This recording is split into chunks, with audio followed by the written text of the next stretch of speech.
Hello everyone, we have an exciting job offer for you.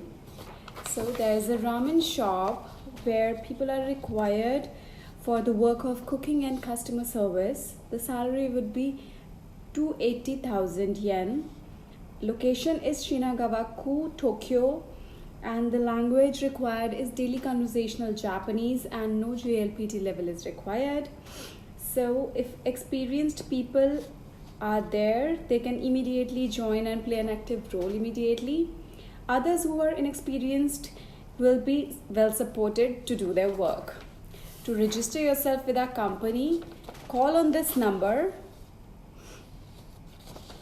and job fair held at our Tokyo, Osaka and Nagoya office from every Monday to Friday, and especially on Saturday, Sunday it's in Tokyo. So please register yourself. Thank you.